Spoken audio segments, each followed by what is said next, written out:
Hello and a very warm welcome. We're back with India's first Twitter debate, Your Vote 2014. Over the next 60 minutes, all of you, our viewers, will get an opportunity to participate in this interactive television format where you decide who wins or who loses at the end of the debate. Our topic for tonight's debate is the Narendra Modi wave for real?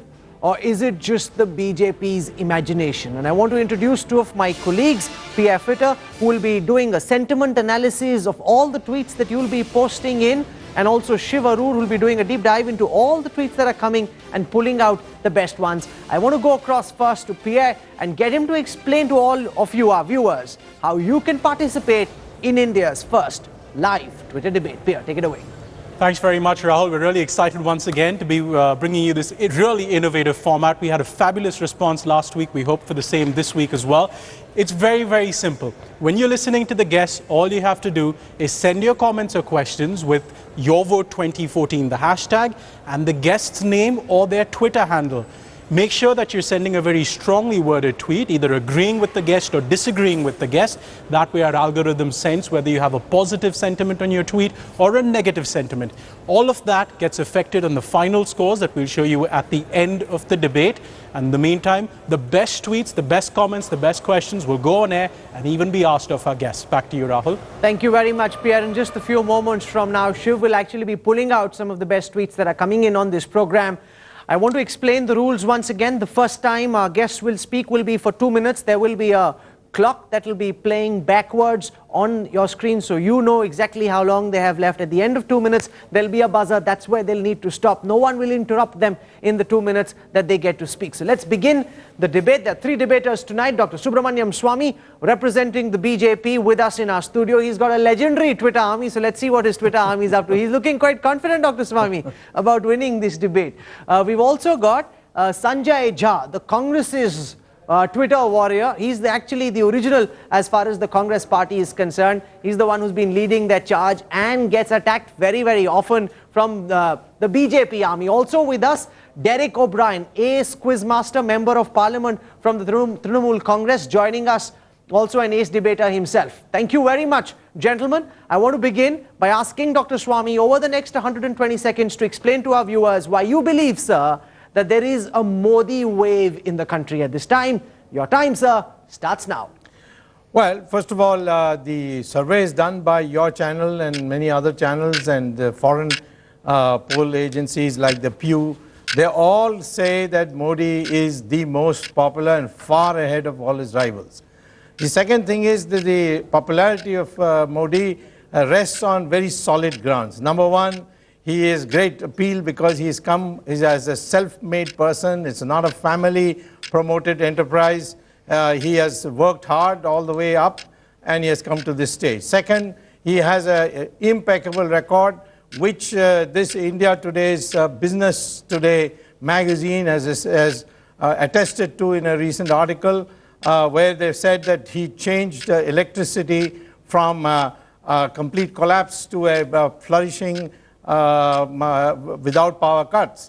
And of course infrastructure, in law and order, in roads, in every other aspect there is unquestioned achievements which even the Planning Commission and even the Rajiv Gandhi Foundation has attested. So I think it is based on a very solid ground. It is not something like a cinema actor's good looks which he had nothing to do with. He was born with it. In the case of Mr. Modi, it is all self-made, self-done, and that's why it is a stable popularity. Okay, you've taken 37 seconds, less than what you were entitled to, but you've made your points in a very compelling fashion. Now let's have the two opponents. And I want to go across first to Derek O'Brien from the Trinamool Congress and get him over 2 minutes to explain why he believes that there is no Narendra Modi wave in this country. He's a capable administrator. He's proven his administrative and governance track record. People bear testimony to the work that he's done. Derek O'Brien, you've got 2 minutes to explain to our viewers why you believe that there is no Narendra Modi wave. And before Derek starts speaking, I just want to tell our viewers once more, use the hashtag @QuizDerek or Derek or O'Brien along with the hashtag your war 2014, and you can either agree or disagree with what Derek O'Brien will say starting now.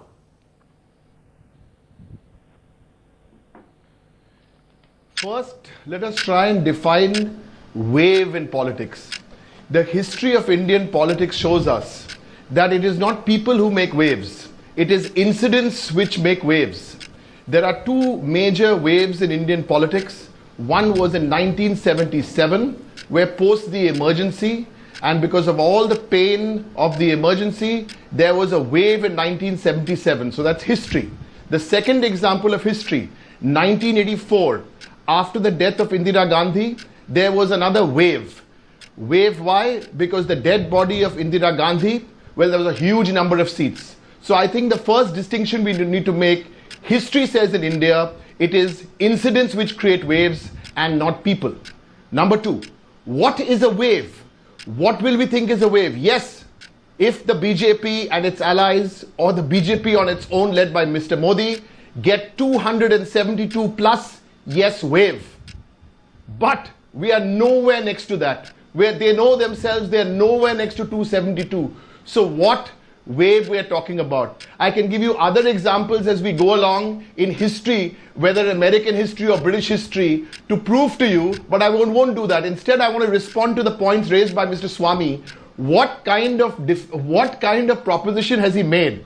He has called him a self-made man. I'll give you another 3, 4, 5 chief ministers who've done great development, who are also self-made. He started talking about India Today magazine surveys who rank him very high. He's talking about opinion polls with 55 days to go. These are the reasons. And he's talking about achievements in Gujarat. I have 2 minutes only with about 20 seconds to go for my opening remarks. But I can tell you, I'll give you facts through this program to prove that on many parameters, the so-called Gujarat model and its development model have taken over. Okay, your time is up. You will have an opportunity to build the arguments that you've put out. This is just the first round. There will be interjections after this.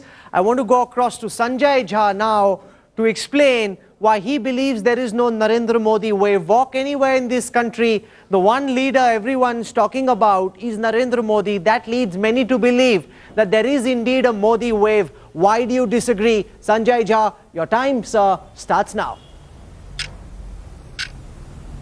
Rahul, I want to be emphatic. There is no Modi wave. Just being talked about doesn't mean it's a wave in your favor. And the very, very pertinent point, I think the people of India have discovered, Rahul, that the BJP finally is nothing but a puppet of the RSS. And I think the people of India are concerned, and that is something which is being debated all over the country, that does one want a religious cultural organization to run the country? The second point, Mr. Modi keeps talking about governance.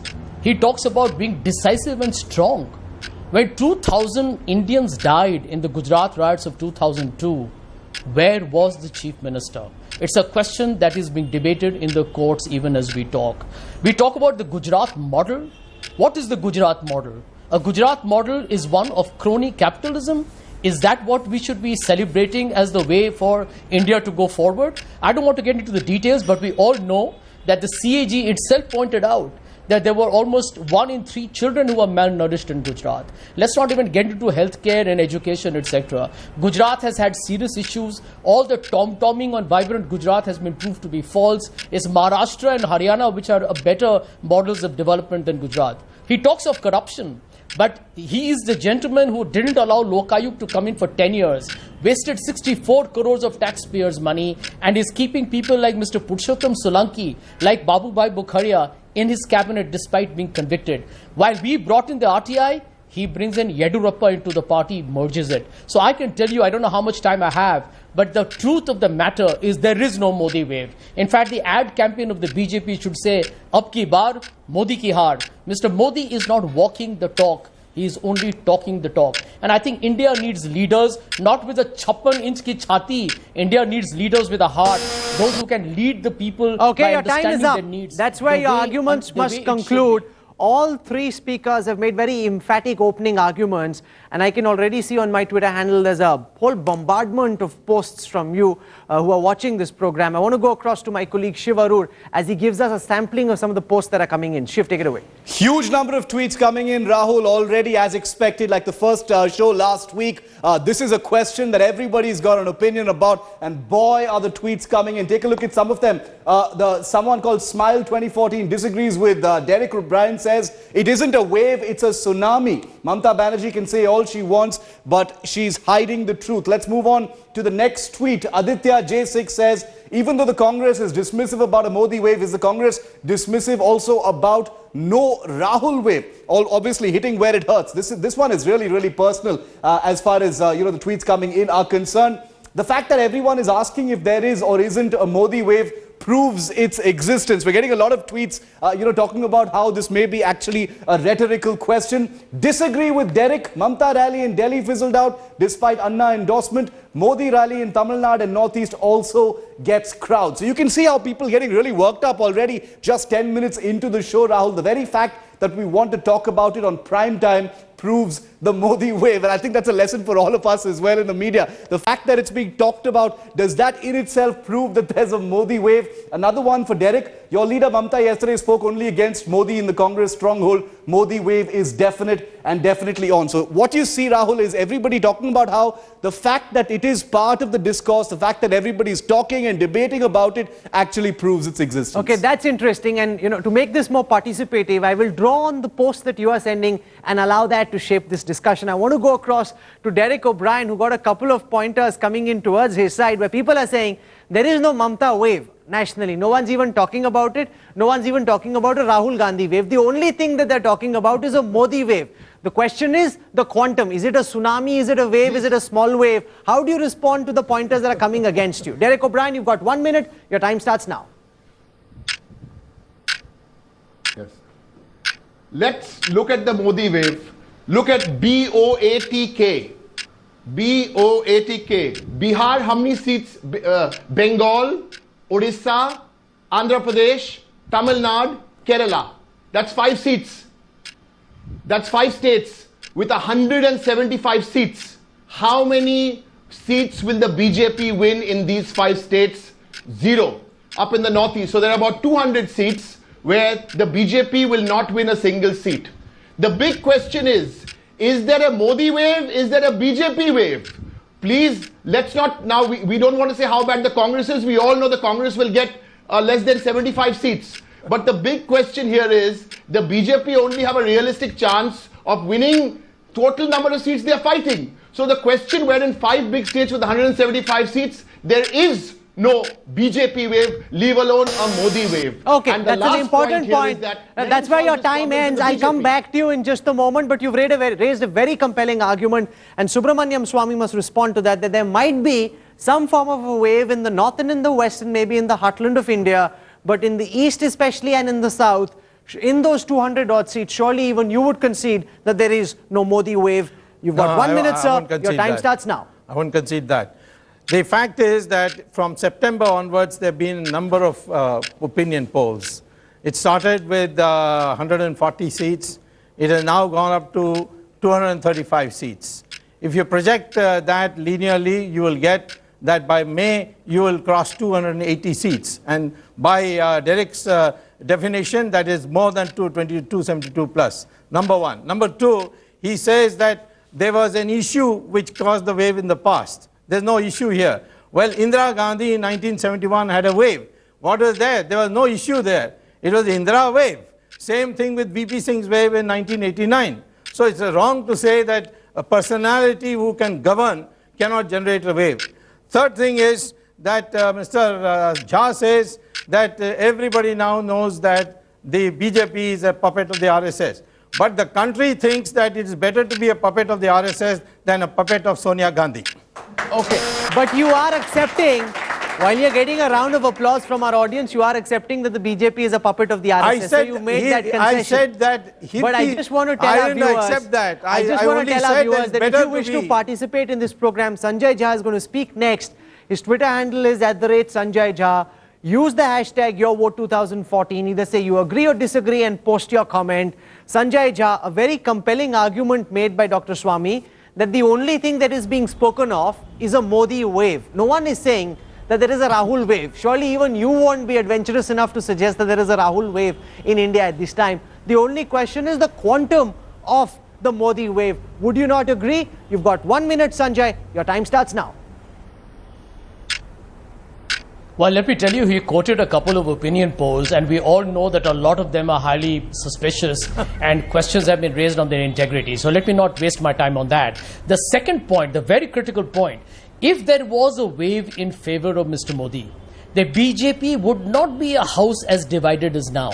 Because frankly speaking, if you have the momentum and people actually genuinely sniff a victory, they actually flock together. The BJP is breaking up. Jaswant Singh is going independent. Mr. Advani is unhappy. There are rebels in Bihar. Shatrughan Sinha is being hooted out in his own state. There are serious problems within the BJP. So I do believe that ultimately when, as Derek O'Brien rightly mentioned, BJP is not even present in 16 of the 28 states electorally in 2009 elections. And nothing tells you that the ground reality has changed now. So the bottom line is, what you are seeing is a self-inflated imagery created thanks to BJP's propaganda machine. But I will acknowledge that they have always been great in terms of promoting themselves. I must also just tell our viewers, one second. To all our three speakers today, you have 1 minute in the interjection round. You can say what you want, no one will interrupt. But at the end, you must stop. That's where the argument must conclude, and therefore you must structure your point accordingly. In just a few moments from now, I want to go across to my colleague Pierre, and I just want to explain what he'll be doing. He'll be running a sentiment analysis algorithm that has been developed for headlines today by an application provider called Frol. And now what Pierre will do is give you the sentiment analysis of each speaker individually. At the end of the show, we'll aggregate all these sentiments and tell you who's winning or who's losing. But right now, for all the posts that they're getting for their own comments, where does each of these speakers stand? Pierre, take it away. All right, Rahul, I have no idea what's going to come up, but let's begin with the sentiment analysis for Sanjay Jha of the Congress Party. And we're going to pull those scores up right now. If you can see, for the first 20 minutes of the debate that we've had so far, that's the trend for Sanjay Jha's scores that we're seeing from 75% when he started out to about 51% positive sentiment right now, 49% negative. So very neck and neck for Sanjay Jha. Let's go across now next to the BJP's Subramanian Swamy. Very, very high sentiment to start out, nearly 80% positive rating, but it's been coming down in the past 15 minutes, Rahul. It's now at 67% positive rating to 33 negative. Let's go finally to Derek O'Brien. He's again started out really well, starting at 76. It's now at about 55% positive rating and 45% of the tweets with his name and the Your Vote 2014 hashtag showing negative sentiment at the moment. This is very interesting. We're in the middle of this debate and everyone sort of somewhere in the middle getting a fair amount of positive response and some negative response as well. Just so that all our three speakers understand why there's a positive rating and a negative rating, because this algorithm allows, and this format allows for all our viewers to either post in favor or against. And what this analysis shows is how many posts in the name of each of our speakers is coming in favor or against our debaters tonight. I now want to come to part 2 of our program, and this is about all the turncoats were all heading in the BJP's direction. And I want to begin by asking Derek O'Brien about whether that's not the strongest reflection of there being a Modi wave. The fact that politicians who are on the ground understand better than anyone else which way the political winds are blowing, and this time even leaders who've been given tickets by the Congress and other parties are jumping and joining the BJP. Does that not indicate which way the wind is blowing? Derek O'Brien, your time starts now, sir. Absolutely. The Congress is absolutely in a big, big mess. To use the analogy, it's like in the desert. They will get something like below 75 seats. But that doesn't mean the flip side. When you see an oasis in the desert, you suddenly think that's a lot of water. Of course, if the Congress is totally dried up with below 75 seats, I will concede that the BJP will do way better than the Congress, may even get twice the number of seats of the Congress. Of course, from a dry desert, you will get lots of water. You will get 160, 170, 180 seats. But please, from a dry desert, when you move to an oasis, please don't get carried away and think you are on ocean beach. That will be absolutely wrong. And I still need time to tell you that this package which is being sold of Modi's Gujarat, there are lots of holes. The Congress is in a mess. There's no way Sanjay Jha can defend the Congress. Okay, you will get an opportunity to blow further holes in Modi's oasis, but Sanjay Jha, surely very embarrassing for the Congress. Leaders who've been given tickets, usually it's those who are denied tickets who jump over and join other parties or fight as independents. This time leaders who were being given tickets or had been given tickets have also jumped ship. Does that not show that there indeed is a Narendra Modi wave in our country at this time? Your time, sir, starts now. Well, I can tell you, Rahul, that what it really shows is that BJP is being compelled to poach for candidates and literally take them from one party and give them a ticket. They really haven't had the talent they were looking for. If there was a wave, you would have candidates queuing up and ready from within your own ranks. The fact that you're poaching tells you that there is a height of extreme desperation to somehow get somebody to take a ticket and move on. But the fundamental point here is that this always happens at election time. There are opportunists in all political parties and they go from one place to another. That's a normal part of the course. The second point that is more critical is look what's happening within the BJP. That today you have leaders leaving their seats and trying to fight somewhere else. Why is Rajnath Singh going to some other constituency? Why is that suddenly we have members moving to another constituency? Why is it that senior leaders are being denied tickets of their own choice? So you have a revolt within the party. I think that's an important argument that you've made, that if there is such a big Narendra Modi wave, you must end. If there is such a big Narendra Modi wave, then why is Modi himself looking for safe seats like Varanasi and Vadodara? Why is Rajnath Singh not wanting to fight from Ghaziabad and running away to Lucknow? If there is a Modi wave, why is everyone in the BJP, Dr. Swami, looking for a safe seat? Your time, sir, starts now.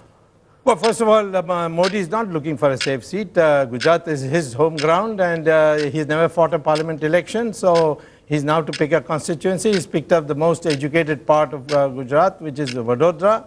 And he's going to stand from there. Now, as far as Varanasi is concerned, this was a suggestion originally from the party itself that you should be seen as not a sectarian or a Gujarat leader. You should show yourself to be having appeal all India, and UP is a big state. If you stand here, we'll get all 80 seats. This is the argument given. And that's how he chose Varanasi, because it's a place where it has all India composition. There are people from the south also.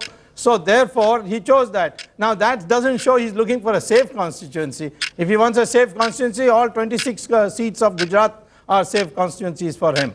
So I think as far as people changing constituencies are concerned, you've countered that, and you're saying that it's not because Modi is looking for a safe seat, it's because all of BJP wants him to fight from those constituencies, and they believe that, and Derek O'Brien, you have to counter this, just hear this argument that the BJP and the RSS believes that Modi's presence in eastern Uttar Pradesh, in Varanasi, will electrify the heartland both in UP and Bihar, and therefore everyone, whether it's Patna, whether it's Varanasi, whether it's Vadodara, that's why they are keen on him coming and maximizing the BJP's strike rate, again indicating a possible Modi wave. Your chance to counter this, Derek O'Brien, starts now. Well, on a lighter note, the only wave today is that India is 65 for 2 and we're going to defeat Pakistan in this cricket match. But back to the debate. Listen to this. I've got some names here. An SP turncoat, Brijbhushan Sharan Singh from Kaizarganj, left and he's joined the BJP. There are lots of examples of Congress turncoats. The Congress MP Pal, he left and he joined the BJP. So what is really happening?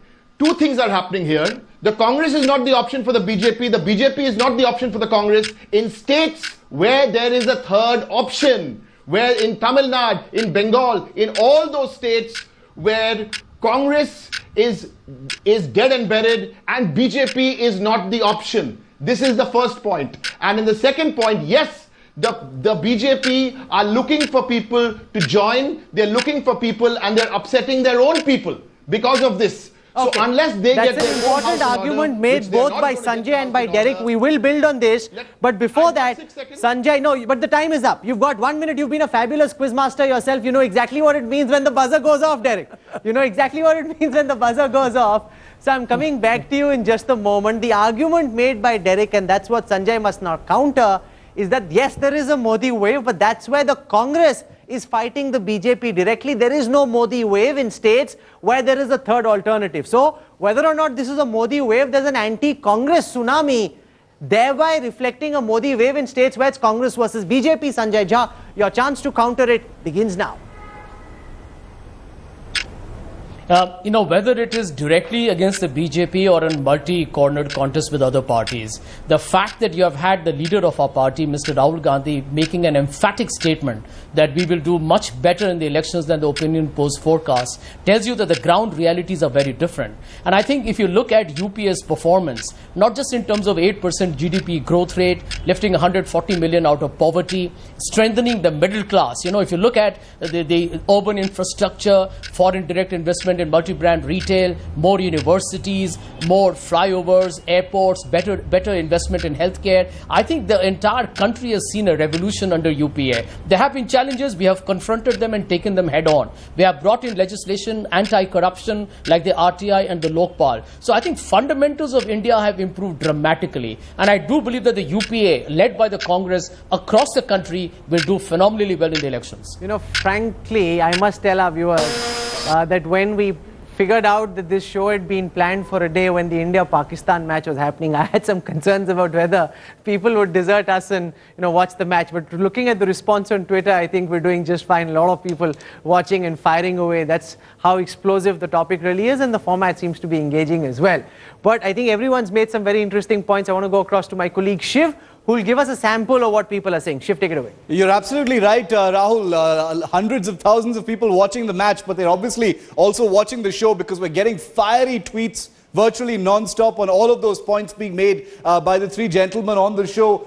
A Twitter user says, Dr. Swami brilliantly summed up. Sanjay Jha will agree 2002 riots wouldn't have ended had the Congress been in power. So you've got viewers really getting into the specifics of the arguments being made. Let's move to the next tweet. Atharva86 tweets about what Derek O'Brien said. Disagree. What about Mamta's Paribartan wave in Bengal? And I'm sure Derek will want to address that. Moving on to the next tweet. Chintan says, he's addressing Dr. Swami. He says, no Modi wave. As BJP said, Congress Mukt Bharat. But now there is a Congress Yukt BJP. Is the BJP the B team of the Congress? So lots of satire mixed in with what people are actually saying. And finally, if there is a Modi wave, why is Modi contesting from two safe seats? Why not a Congress bastion? That, of course, is something that Subramanian Swami just addressed. So many tweets coming in. People really getting into the specifics, Rahul. Okay, that's interesting. And I would, in fact, like Subramaniam Swami to respond, because what Modi could have done, for example, what Kejriwal did, where he took on Sheila Dikshit and beat her in New Delhi. Narendra Modi could have said, I'm so confident about my capabilities that I will take on Sonia or Rahul in Amethi, Raebareli, and I will beat them. Why did he not do that, sir? Because the party said UP is the biggest state, it's got 80 seats. He went by the party. It's not Modi who picked Varanasi. It's the party which suggested to him that we want to have an effect on all the states of UP and Bihar and the associated states.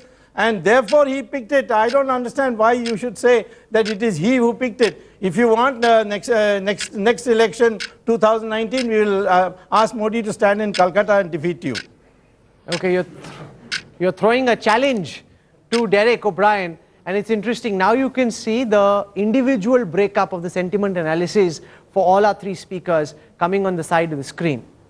I now just want to shift on some of the negatives that have been built by all three speakers, especially by Sanjay and Derek against Narendra Modi. And this has to do with the fact that there are seniors who are upset that Advani went into a deep sulk, raising very serious questions about Narendra Modi's acceptability and whether that leadership question is still settled or not. So while this debate is one aspect, it's also throwing up questions about the acceptability of Modi's leadership. If these leaders believe, for example, that there was a Modi wave, then they wouldn't be sulking. They would want Modi to do well so that they could be part of that winning bandwagon. Instead, they're challenging and questioning him, raising very serious doubts about whether there actually exists a Modi wave. So your time starts now.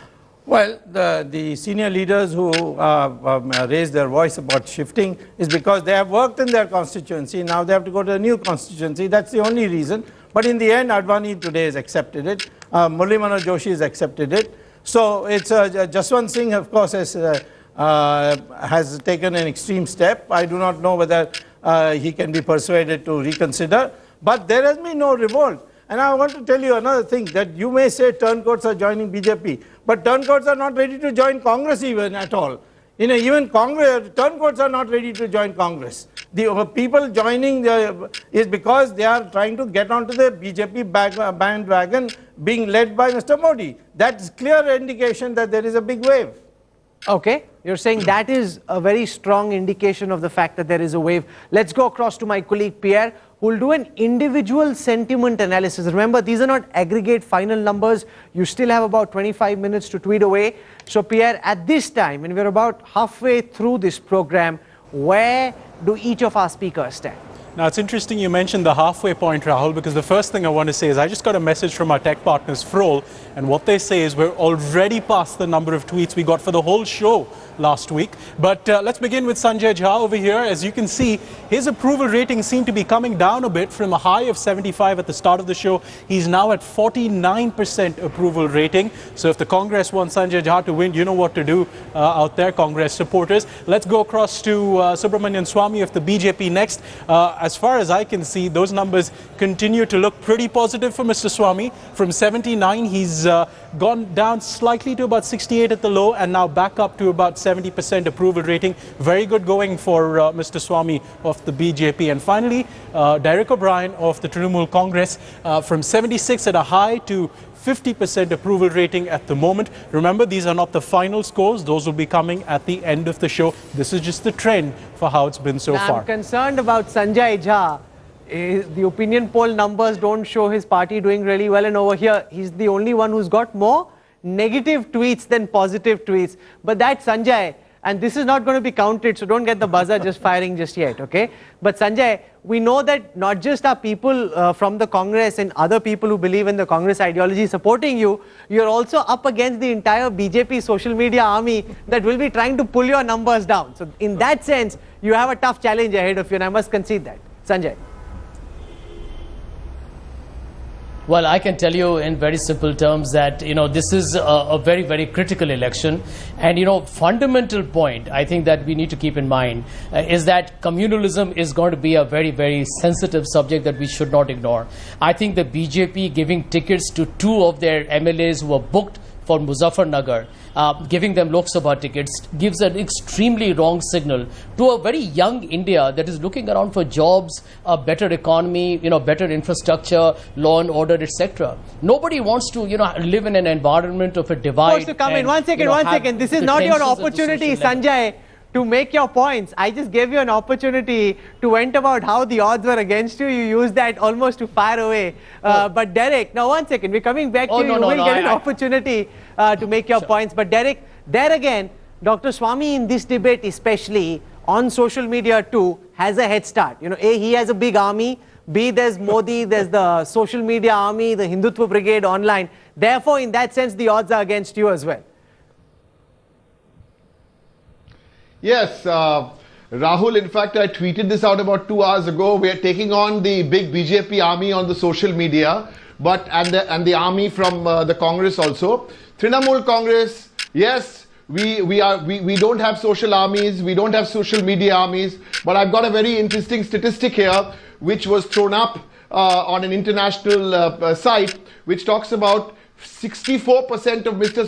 Subramanian Swamy's and 48% of Sanjay Jha's followers and 63% of Narendra Modi's followers on Twitter being fake followers. I'm happy to say, Quiz Derek on that same international site has 12% of fake followers. So those who are tweeting for Trinamool, thank you very much. We don't have armies. We have the love, we have the passion to get the Congress out and the BJP out. We will form a government here without the Congress and without the BJP. No, but Derek, if they were fake followers, they wouldn't be tweeting. I mean, there's a contradiction there. Yeah. You can make a quick point before I come back to the serious business. No, I mean, this is a loose comment because it is not sourced to anything. He just says, I know it.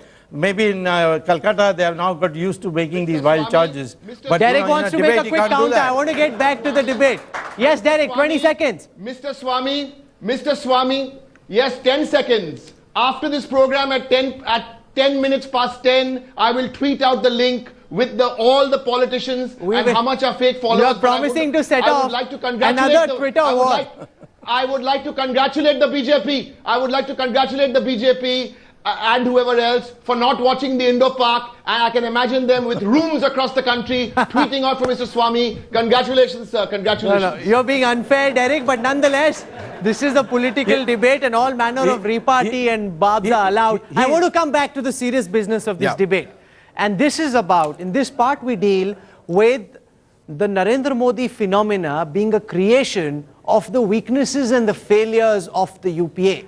That if your government had performed better, if Manmohan Singh had been a more decisive prime minister, if there'd been lesser policy paralysis and more investment coming in, the economy and the job market doing better, maybe there wouldn't have been so much talk of a Narendra Modi wave. The fact that there is such a craving for a decisive leader is as much a reflection of the weaknesses of your government, and therefore you are helping inflate the Modi wave. Sanjay Jha, your time starts now. Can our producers get the buzzer to fire after he starts speaking and before he does? Just to tell you, if you wish to tweet, use the hashtag YourVote2014. Use his Twitter handle, Sanjay Jha. How much time do I have? 1 minute? You have 1 2 minute. minutes? You have 1 minute, and either you can support or disagree with what he says. Is the Narendra Modi wave a creation of the failures of the UPA? Sanjay Jha, your time starts now.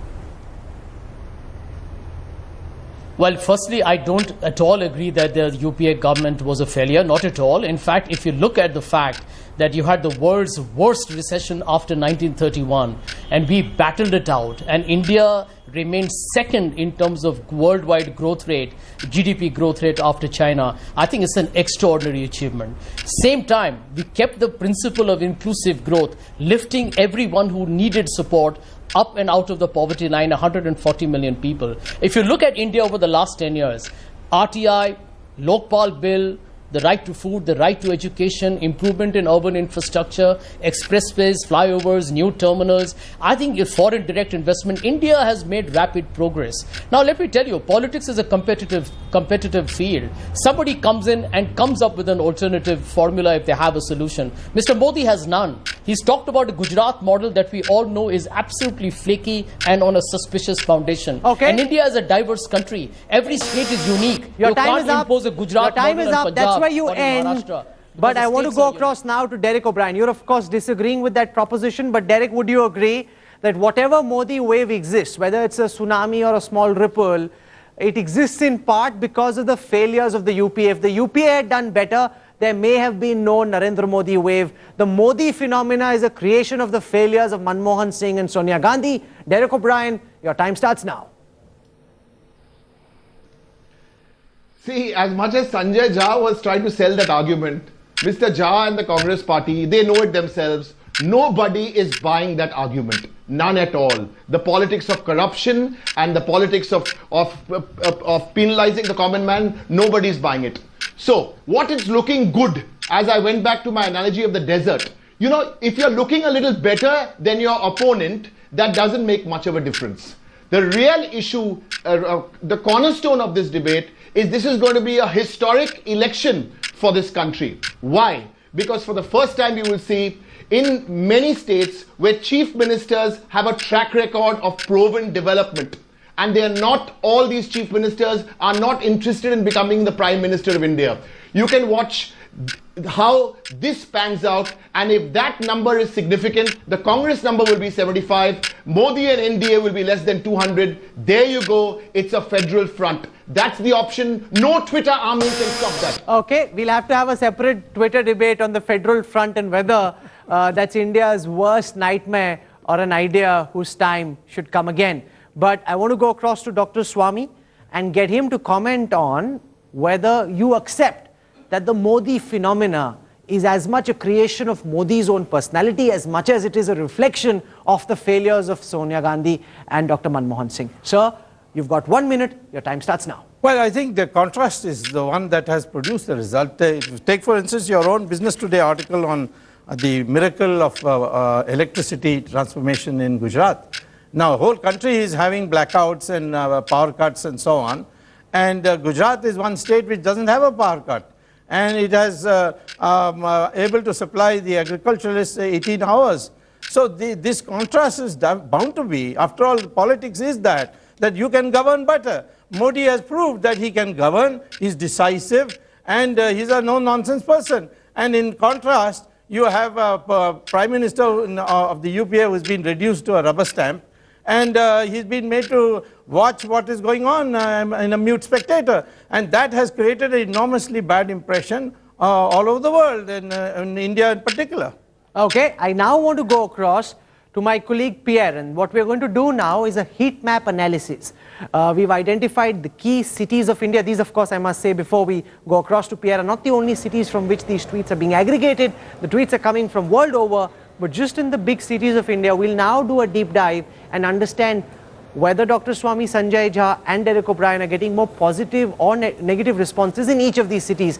Pierre, what's the heat map analysis looking like? Let's take a look at that, Rahul. We start first with Sanjay Jha on the national scale, and let's go closer at Delhi, where he's not doing too well. 63% negative rating over there. But surprisingly, for a congressman, 57% approval rating in Ahmedabad, 43% negative over there. And over in Mumbai, Mr. Sanjay Jha's hometown, a 67% negative rating once again. Let's look at the south of the country for Sanjay Jha, where we have south and east rather. Kolkata again not doing too well. Extremely high rating out of Hyderabad with 83% approval, and Bangalore and Chennai 27% approval and 57% respectively.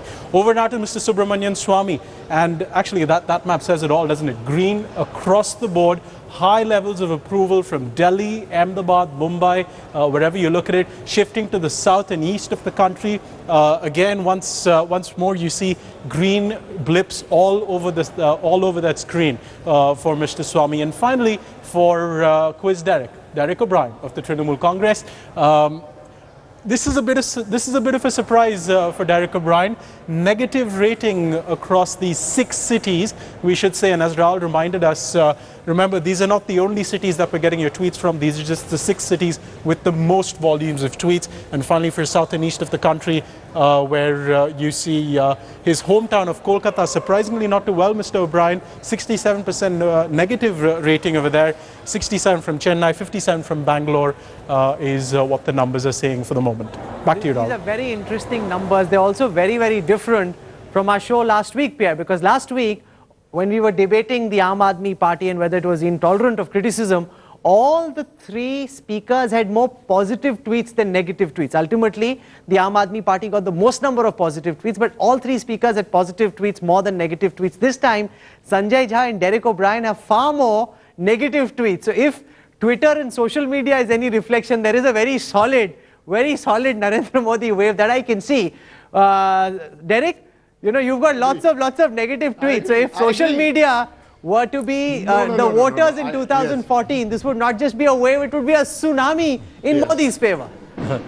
We should have a runoff between the BJP and the Aam Party. That's why Rahul, if social media decided only Indian election, I respect the social media and I respect the view. I think it's more than social media. Today sitting here, we are taking on the Congress and the BJP. And I think that is because the regional parties, let's face it, the regional parties, except Trinamool, everyone is not on the social media. Not the SP, not the BSP, hardly the AIDMK, hardly the DMK, not the RJD. So the entire regional parties... This is just an interjection. You don't get to make a full argument. You don't get to make a full argument. This was just a quick interjection. I want to go across to Shiv Arur, who will give our viewers a sample of some of what all of you who are tweeting are actually posting. Let's take some of the interesting tweets that Shiv's been able to pull out. Lots of interesting tweets coming in by their hundreds, Rahul, and I don't know if you've told our viewers, but your vote 2014, the hashtag, as usual, like last week, is already trending at number 8.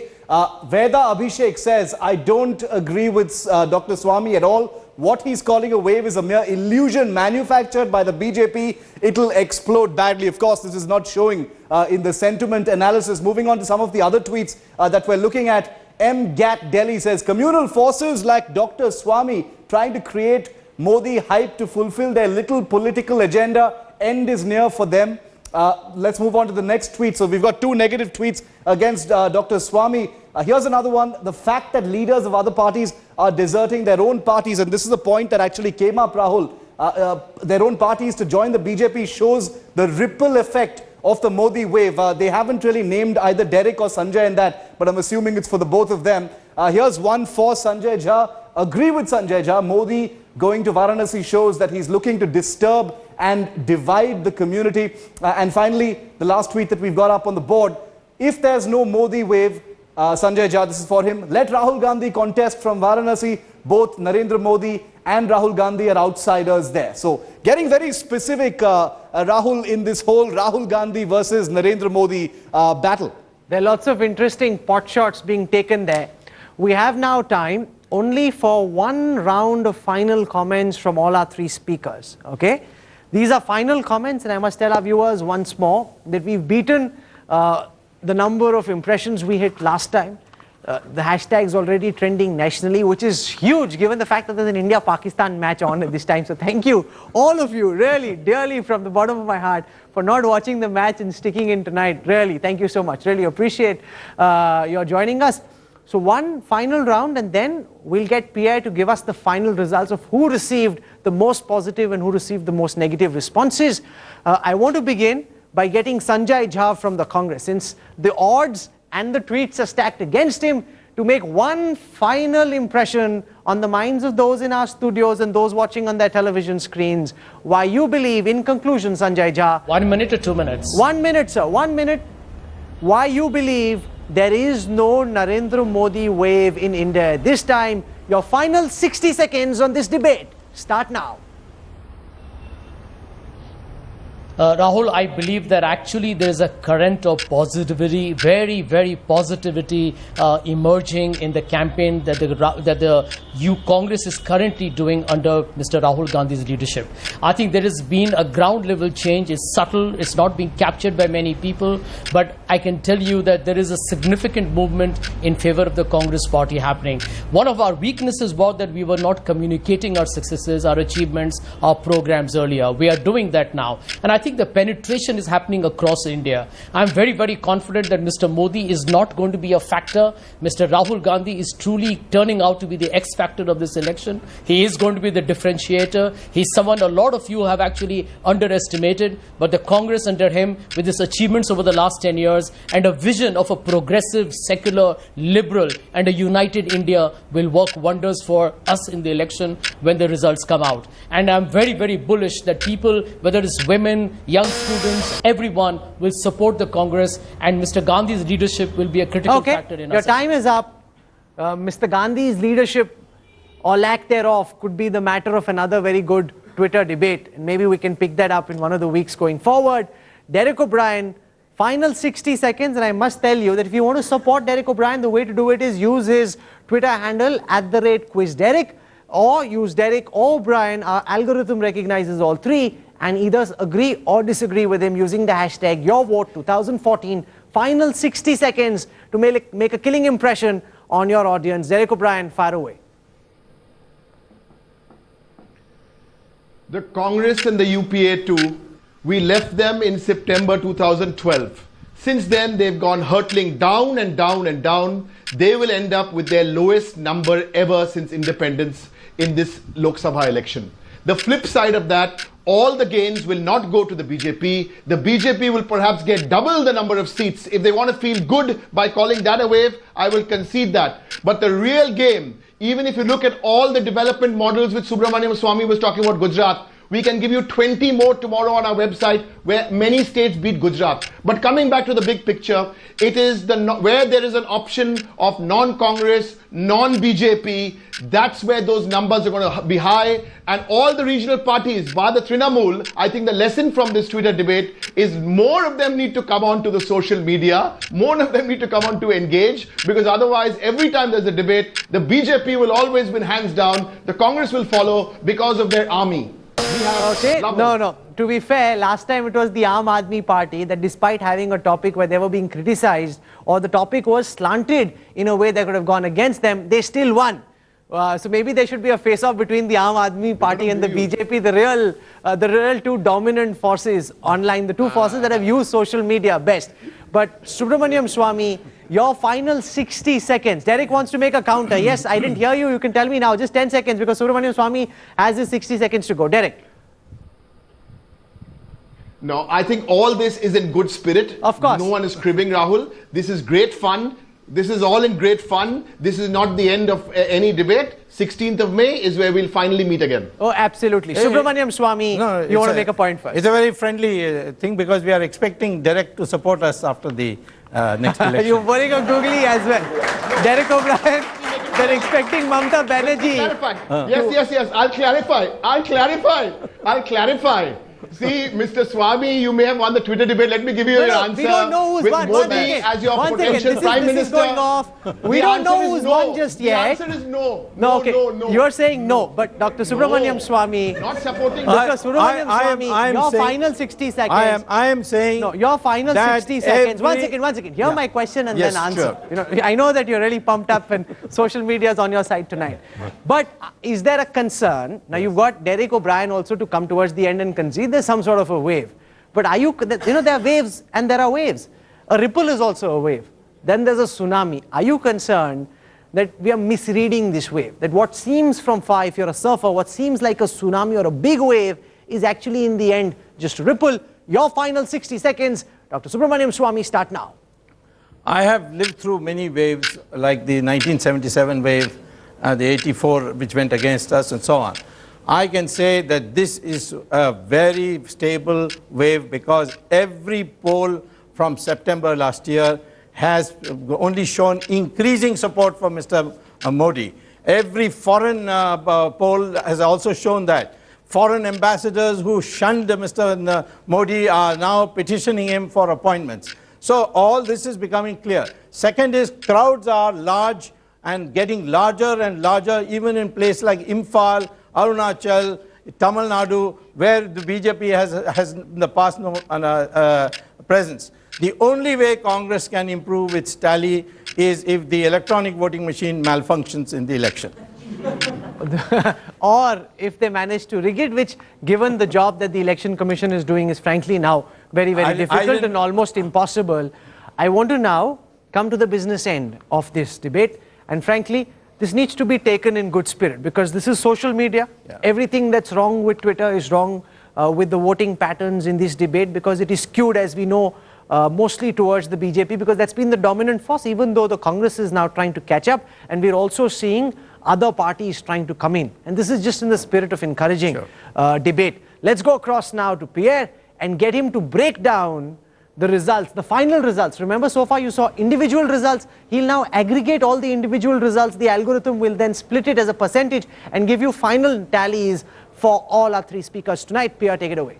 Thanks, Rahul. And I want to say before we begin, there's 65% more tweets just today than we got in the last week's show. So thank you to our Twitter users over there and our guests for taking part. Sanjay Jha's numbers over the last 55 odd minutes, as you can see, started well, but then petering out towards a 41% approval rating towards the end of the show. Let's quickly switch over now to Mr. Subramanian Swami's numbers across the show, starting well again, nearly an 80% approval rating, and then going across the 55 minutes that we have so far of the show to finish at 68% approval rating at the end of the show. And also for Quiz Derek O'Brien, I keep saying Quiz Derek, starting out very strong, 76% approval rating, and to finish at the 55-minute mark at a 43% approval rating. But these are not the final scores. That's what we're going to put up right now. Let's take a look at who's got the maximum number of positive tweets. Not surprising, Mr. Subramanian Swami with 61% of all the positive tweets coming in today going to Mr. Swami. He's the number one speaker for the night. Sanjay Jha getting 24% of the positive tweets and Derek O'Brien getting 14% of the positive tweets. And going over to the negative tweets, let's see who got the least negative tweets tonight. Derek O'Brien, you had the least negative tweets coming in, even though you may have not got the most number of positive tweets. Subramanian Swami getting slightly more negative tweets, 35% of the negative tweets going to Subramanian Swami, and Sanjay Jha of the Congress, 42% of the negative tweets in your name, sir. Okay, that's very interesting. So Dr. Subramaniam Swami, take a bow. You're the winner of tonight's Twitter debate. Thank you very much for participating. Thanks also to Derek O'Brien for being such a good sport and coming along and participating. Thanks also to Sanjay Jha. 10 seconds each, final comments on your thoughts on the show, the format, and the need for more healthy debate as we build up to your vote 2014. Derek O'Brien, you first. Two quick points. One is there's life beyond politics, so we shouldn't take ourselves too seriously. So we can occasionally come and have some fun. And number two is I'm very happy being a representative here of the Federal Front. We got the least negative tweets. As I'm saying before, where there is no Congress, there is no BJP, the state parties will do very, very well. But thanks for a real fun evening. Thanks. Sanjay Jha, 10 seconds. Your thoughts?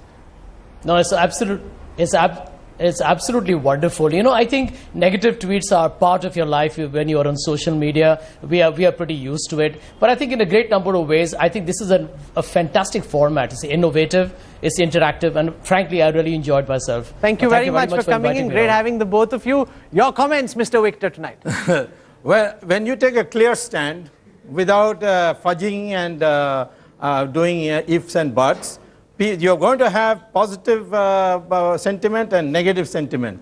So I take the negative sentiment also as a positive sentiment for myself. The magnanimity of the conqueror. And I like to say that I've had the best relations with the Congress except for the last 10 years. I hope the next 10 years their old spirit will return after some people depart from the Congress. And you're flirting with the Trinamool Congress also. To all of you, our audience, for joining us on this program, thank you very much. I hope you all had a great time. Thank you so much for participating. Thanks to all our three speakers. Thank you all.